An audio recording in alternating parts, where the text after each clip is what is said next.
My name is Anke Neumann, and I'm the current chair of the Clay Minerals Group. Founded in 1947 with an inaugural meeting in Burlington House, the Clay Minerals Group of the Mineralogical Society was one of the first special interest groups that have contributed so much of the life and success of the society. In 2022, the Clay Minerals Group will celebrate its Jubilee anniversary of 75 years of continued research exploring the wonderful world of clays and clay minerals. The group's committee has been organizing and coordinating a Jubilee year of activities and events to excite clay scientists and the wider mineral interested community alike. Please do join us for these activities, such as the two-day 75-year Jubilee meeting that will take place in the Natural History Museum in London on 25th and 26th of May 2022. We are very much looking forward to celebrating with you the past, present, and future of clay research and the Clay Minerals Group. To keep informed about all that is going on during the Jubilee year, follow us on Twitter or LinkedIn, sign up for our Jubilee year newsletter, and check the schedule of activities and events available on the group's website. Now, I hope you enjoy the following interview, one of 12 interviews highlighting the diversity of minds and hearts behind the fantastic world of clay mineral research and application. Hi, Kevin. Good morning or good afternoon, Warren. How are you? Yeah, I'm fine.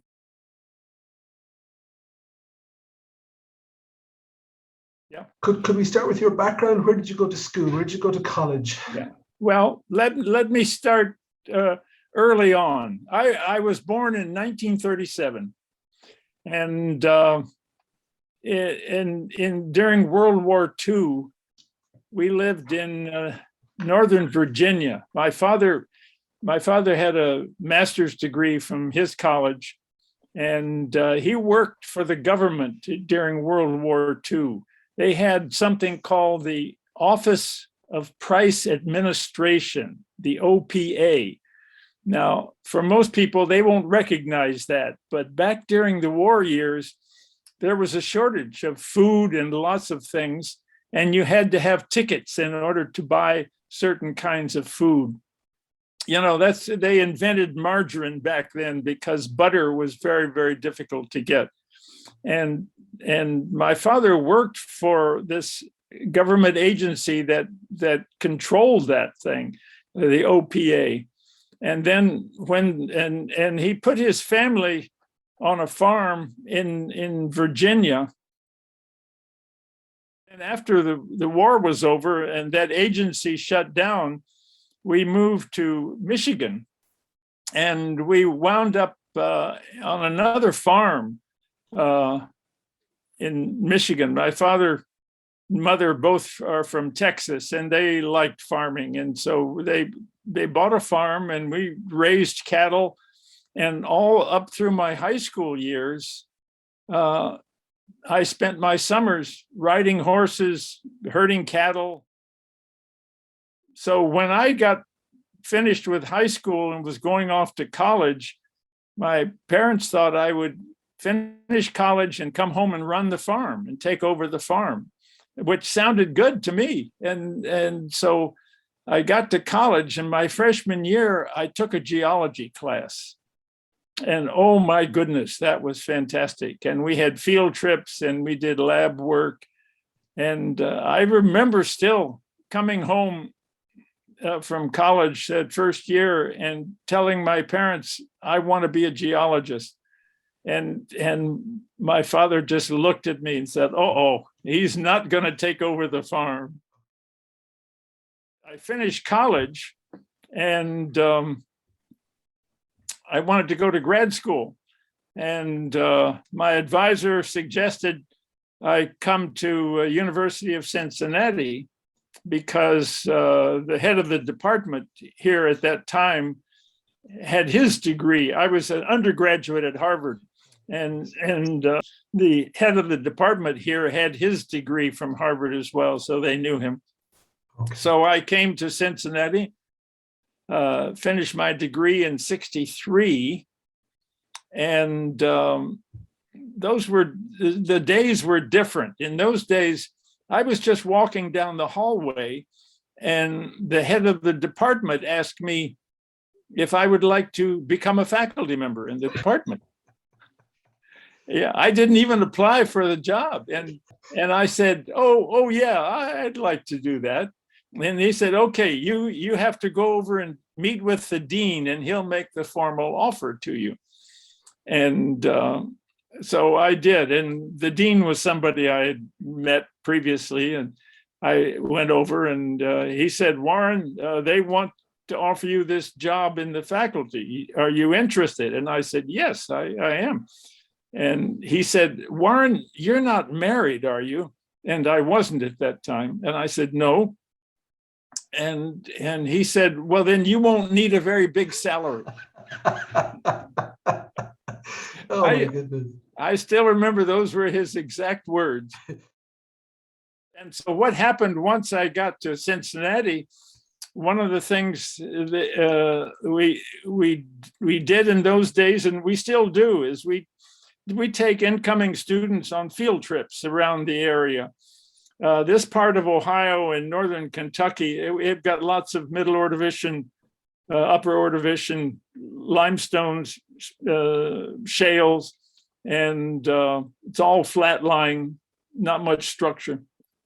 And so we were taking a field trip during, I think, about the first week or so I was here. And we were down in Kentucky at some outcrops, and there were these clay-rich layers in it. And one of our field trip managers said, "Oh, that's a bentonite." And I said, "Well, what's a bentonite?" "Oh, I don't know." He said, "It's something made out of clay that they talk about," but he didn't know. So I remember I just grabbed a sample of it and brought it back. And I thought, that's interesting. I wonder, how do we study this thing? Well, at that time, we had a brand new X-ray diffractometer in the department. It was made by General Electric. And the mineralogist who was my advisor in the department thought he could operate that thing fine. And he had the X-ray beam on, and he would change samples without turning the X-rays off. He would put his fingers right in the X-ray beam, change samples. And I can remember after a while, he was complaining that his fingers were red and painful, and he had to get some medical treatment on them and so forth. They would be, wouldn't they? Yes. Yes, they would. Yes, they would. Oh, but dear. at any rate, Okay. I figured out, but then I had to figure out, well, how do I study clay? What do I do with this? How do I prepare the samples and so forth? So that's where I started just trying to research a little bit about clay and clay science, and it kind of went on from there. And I mean, in those days, this was 63, 64. So there was already a Mineralogical Society of London existed, and there were various clay minerals groups in Europe. There were no clay science groups in the US at that time. Our Clay Minerals Society wasn't formed yet at that time. But there was information available, and there was a lot of stuff in the library about clay science and so forth. And so, but finally I went over, I was at the University of Cincinnati, and the next state over is Illinois. Well, almost the next state. There was a clay mineralogist named Ralph Grimm at the University of Illinois. And my advisor said, let's go talk to Ralph, and he can tell you exactly what you need to do. So I still remember that trip. We drove over and we met with Ralph Grimm. And of course, he wrote a very famous book on clay mineralogy, and I still have my copy of that book. But he pointed me into a series of steps and activities to do to study the clay. And So that's really where I got started. Okay, so your supervisor's XRD wasn't bought for studying clays then? No, Okay, it was just, that was the new technology in those days. okay. And it was bought mainly just to study minerals, just to look at crystallography and so forth. I had to come up with a way to prepare samples, make smear mounts and so forth. And we had to devise ways to put it into the machine and get the X-ray data. I was going to say, after almost 60 years of fighting with the equipment and the technology to figure out the best way to do these analyses, you must have been glad of your trip to see Dr. Grimm. Oh yes, very much. I mean, he was a terrific influence, and he pointed me towards other people that I could talk to, and places that I could go to see other kinds of clay. I started learning about the different varieties of clay, and he pointed out a lot of things that I could do. So yeah, that had a lot to do with it, with my development of clay science. So your interest in bentonite, I mean, finding some bentonite in your first field trip, I mean, it's very serendipitous in many ways, isn't it? I mean, this kind of serendipity comes up over and over again in the scientific record, I think. You then began to look at bentonite deposits from all sorts of places, not just in the United States, didn't you? Yes.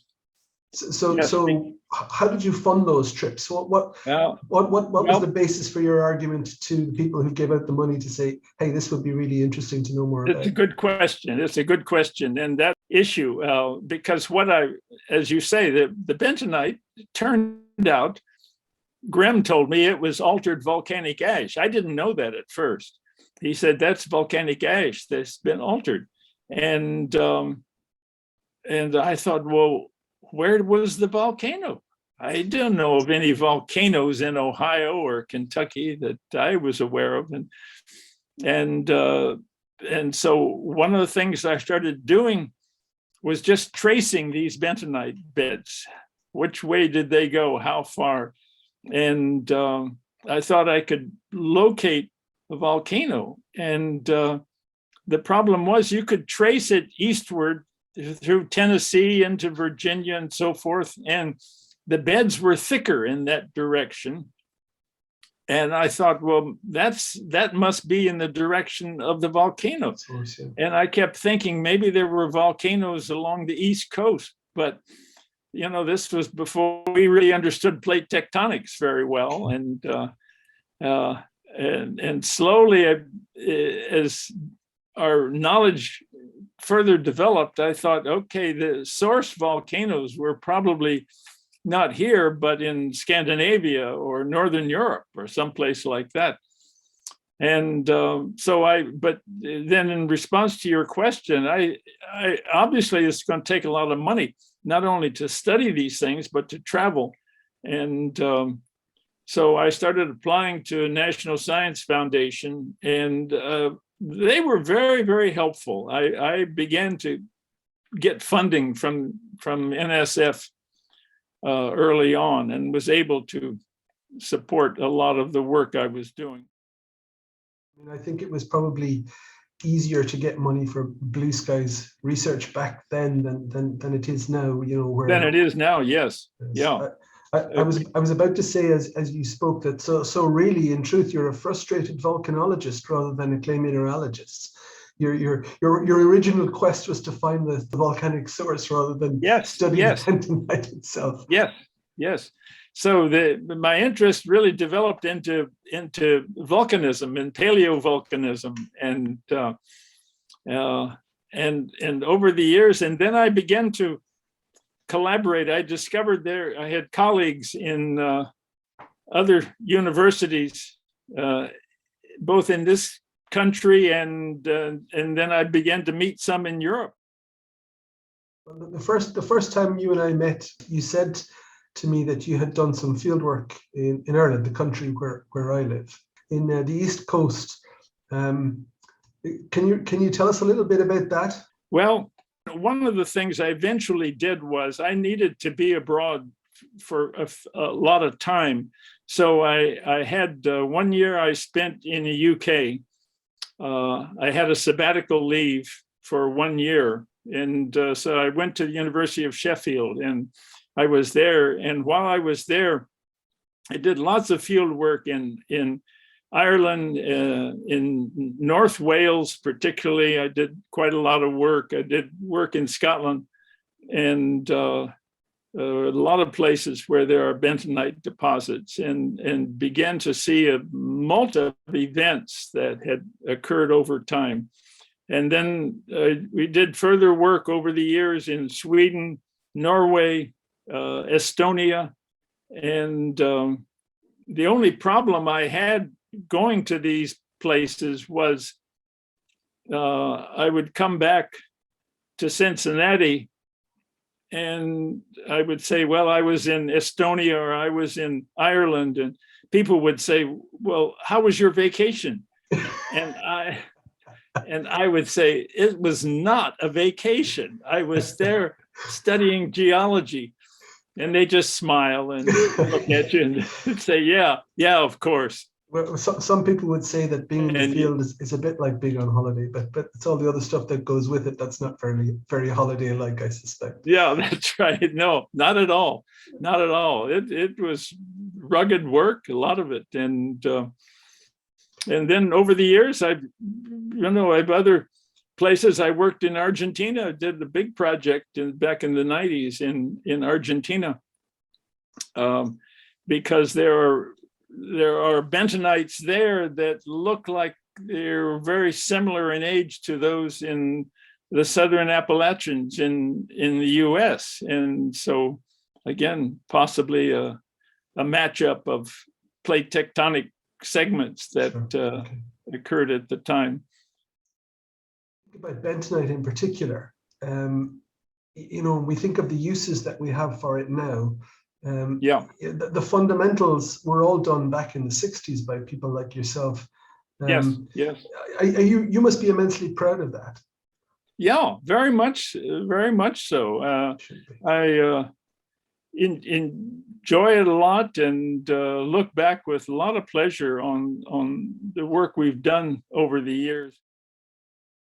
One of the things I do still, even though I'm retired, I retired 4 years ago from my academic position, but one of the things I still do, I'm associate editor for a couple of journals, for Clays and Clay Minerals and for the American Mineralogist. And so I get to handle manuscripts regarding clay for those journals. And one of the things that's been clear to me in recent years is that when people write about clay, now it's not so much about the geology or the mineralogy of clay. Clay, a lot of articles are about cosmetics, for example, or health uses of clay. And there's this whole field of what some people call nanoparticle science, which has to do with the study of small particles, some of which might be clay, but then they might have organic content in them, microbes and so forth. When people started studying Letstone National Park, they discovered that there were bacteria that can live in those hot springs, the so-called thermophilic bacteria, and they can get embedded into clay particles. And there's a whole field of study now about thermophilic bacteria in clays. And so when you see the papers that people are writing about clay science, a lot of it doesn't have much to do with geology. And you're absolutely right. Speaking as somebody who's looking at those journals a lot, I've noticed the transition. So Warren, put you on the spot. What do you think are the big clay questions that we still have to answer for all of our transitioning and fundamental knowledge? We still have loads to learn, don't we? Yeah. Well, there are still a lot of very interesting and uncertain things about clay mineral bonding. How, let's say you have a smectite, for example, the bonding, the layers, the phyllosilicate layers, but how they are bonded together and what maintains that bonding is not always clear. And sometimes there is an organic component in them, but other times it's simply a matter of water and dissolved ions and what can bond particles together, and whether they bond edge to edge or face to face, and what that three-dimensional picture looks like. And I sort of got interested in this back when I started studying the transformation of smectite to illite. How does that take place?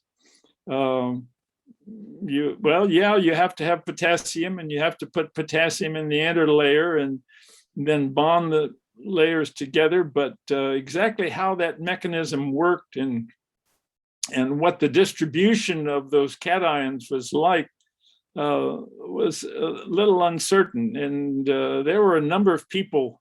We had a scientist, Charles Weaver. There was a fellow named Charles Weaver, Chuck Weaver, one of my really heroic people. He taught at Georgia Tech University, and for many years he's not around anymore. But Weaver wrote a book that built a lot on Grimm's book that I think shed a lot of understanding on the clay particle science and how particles bond together, what constitutes limits on grain size and all of these things. And so, we still continue to look at these kinds of questions and what the magnitude of particle size is.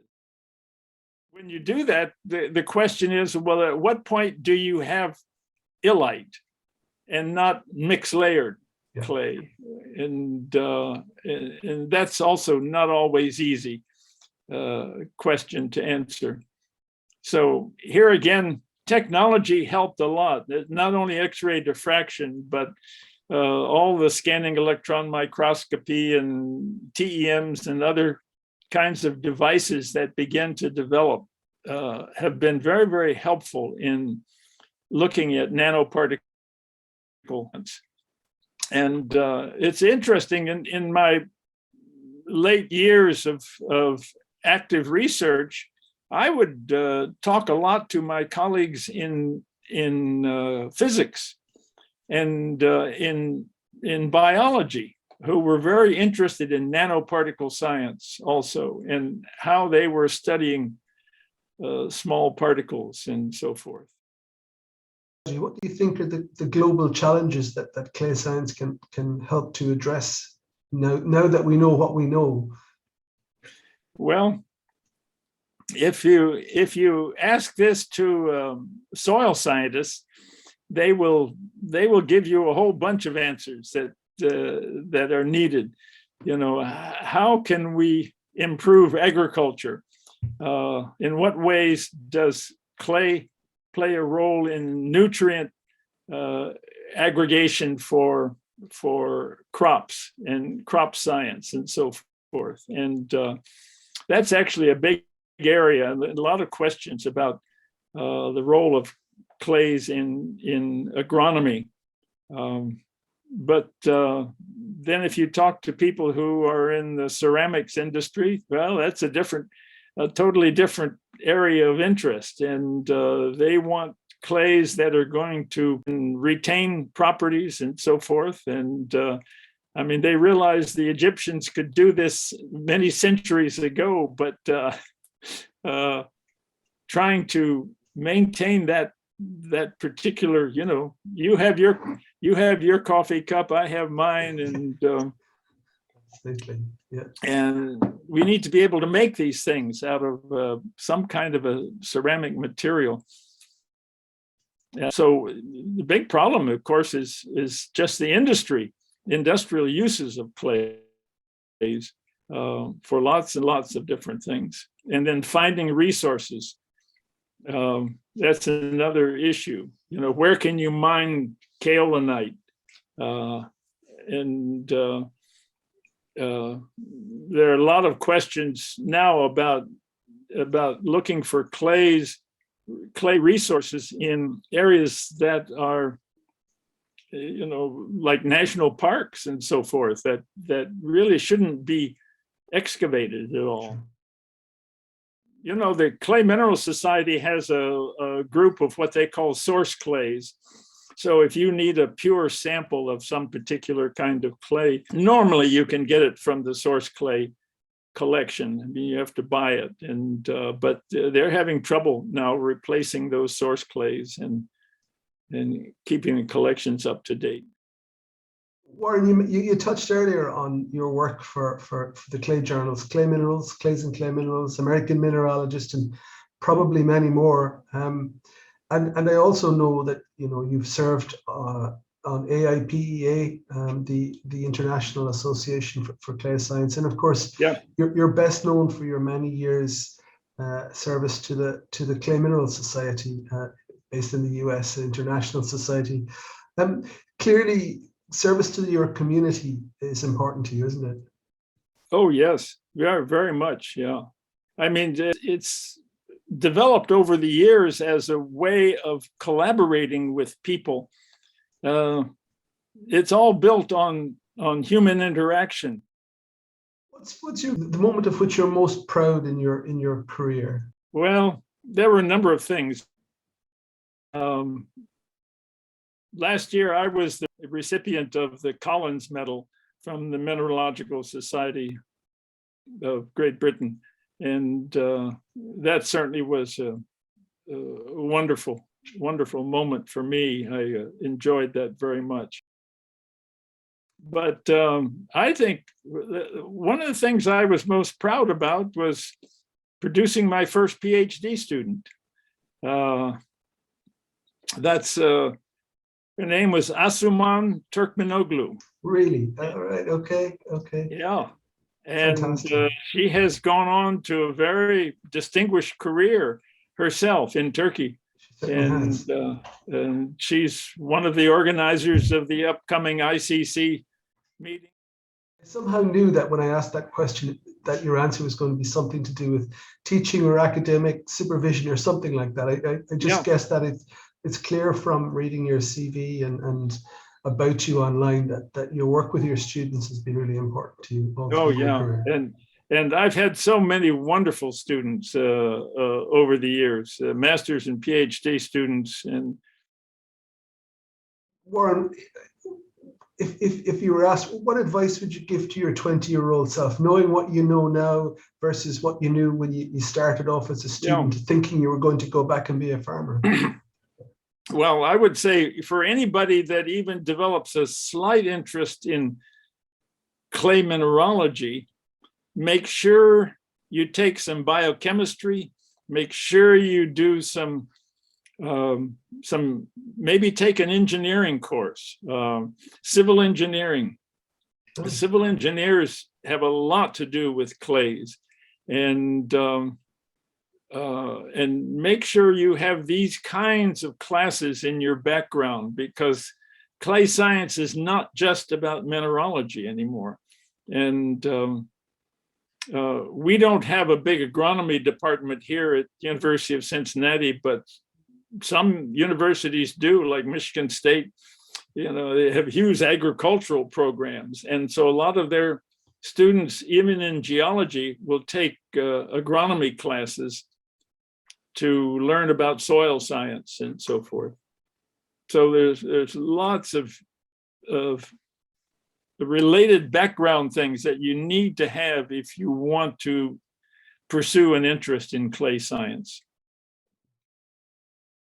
I joined the Clay Minerals Society here when it first formed. It formed in the early 1960s. when I came to Cincinnati, I came to Cincinnati in 1959. And as I developed an interest in clay science, there was no Clay Minerals Society at that time. And so I had to look at the European organizations, and the National Academy of Science did publish an annual report on clays, and I would read those, and eventually the Clay Mineral Society formed. And if you go to the Clay Mineral Society website, Dick Rowland has published a nice article there years ago on the history of the Clay Minerals Society. And he points out that it formed in the early 60s, just because of the expanding interest in clay science. And I joined it immediately when it formed. And one of the things in those days too about joining a scientific society was, if you joined, you got free access to the journals that they published, and that was one of the really major reasons for people joining scientific societies. They get the journals. Yeah. And so I built up a collection. When I got the journal in those days, it was paper, and I kept every single volume that I got. And over the years, I had this huge accumulation of the journal, Clays and Clay Minerals. And we got to a point some years ago where the Clay Mineral Society office had shifted around, had moved from one person to another, and the office did not have a complete collection of the journal. And it turns out that Huff was the only person in the country that had a complete collection. And this is when they wanted to scan the back issues and create the online copies of the journal. And so I packed up all of my copies in huge boxes and sent them off to the Clay Mineral Society. And today, when you go and you look at the archive of clays and clay minerals, those are all my scanned copies of the journal. I think every clay scientist in the world has reason to be grateful to you, Warren, for those copies, as well as all your work on the bentonites and so on. But to be able to have a complete set of clays and clay minerals to access, it's fantastic. Not only that, when I removed all of those from the shelves in my office, there was an isostatic rebound of the building.